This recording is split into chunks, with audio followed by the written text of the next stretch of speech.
That year was a turning point for Denis.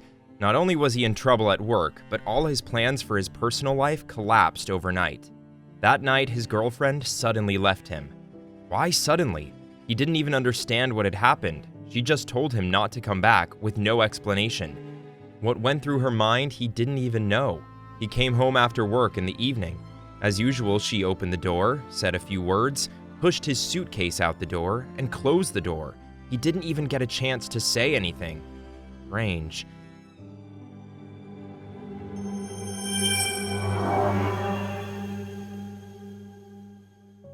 It was upsetting, of course. They'd been dating for 3 years.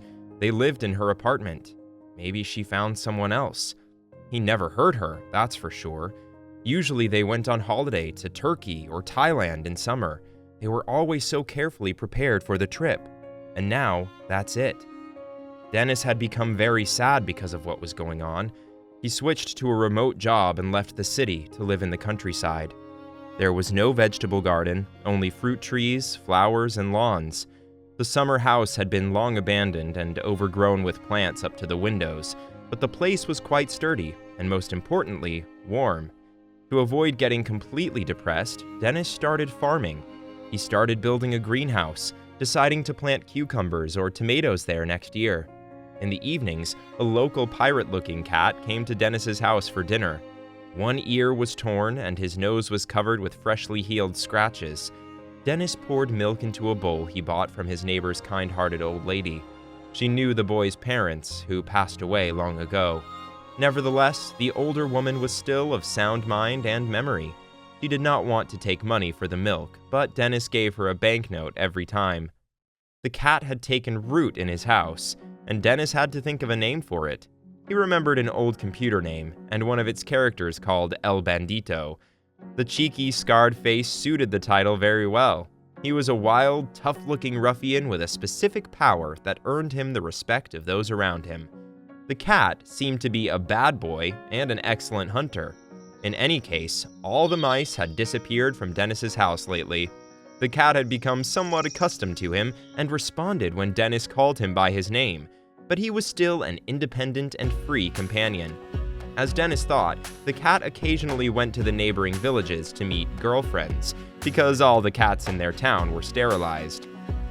Sometimes the cat would not come home for 3 days, and sometimes even more.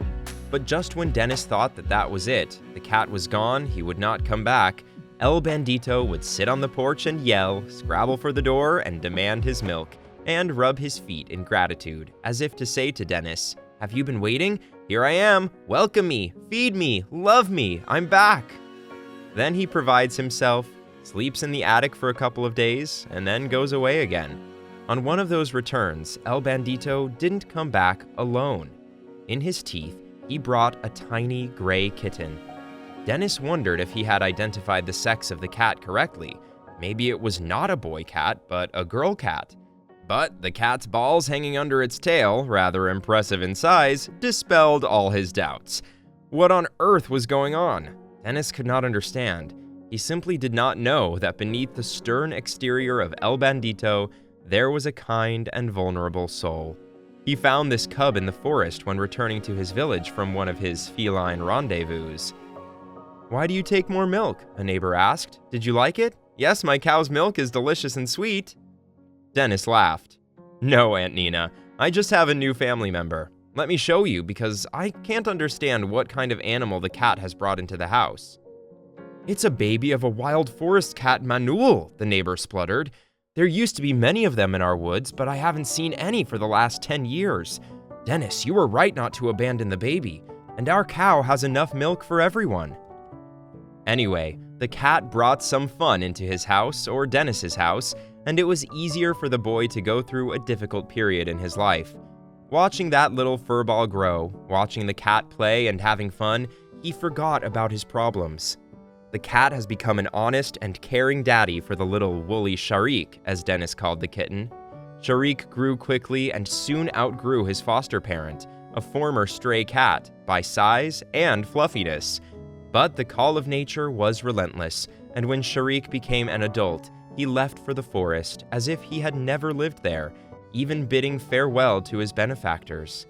At first, Denis was sad, but then he realized it was even better. If Sharik lives in the woods, especially since there are not many Manuels left, let him continue his family line as nature intended.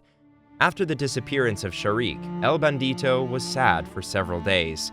Then he went to all sorts of trouble again. He began disappearing for several days to his brides from neighboring villages.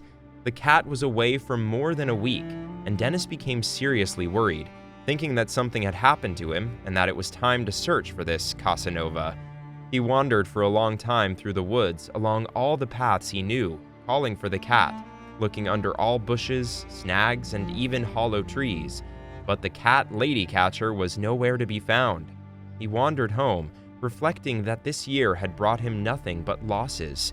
He had lost everyone, his beloved, even his furry friends. He could already see the village in the distance when he suddenly saw the scene. El Bandito, stripped and emaciated, was walking towards the house when the new neighbor's huge, vicious dog jumped out of a thicket of meadowsweet to cross his path. El Bandito was a brave and robust cat, but now he did not have the strength even to climb the tree. Denis understood that he would not be able to run up to the dog and chase it away, and at that very moment, Sharik suddenly came out of nowhere from the depths of the forest. How did he know that his foster parent was in danger? He had no idea. The Manuel bared its fangs and even growled, then hissed. It was the first time Denis had heard Sharik hiss. He bristled, assumed a threatening posture, and moved towards the colossal beast, covering El Bandito. The cat also arched up in a crouch and hissed loudly as he saw strong support. The brute dog was taken aback by this, decided not to get into a scuffle, and kept running. Sharik chased the dog for some time until it disappeared beyond the outskirts of the village. Then he went back to the cat and put him on his back. So the three of them walked home together. Sharik carried the exhausted cat on his back. Gently bidding farewell to them at the gate, the Manuel left for good in its native element. Did you like the story? Like this video and subscribe. There is a lot more exciting stuff to come. Have a nice day!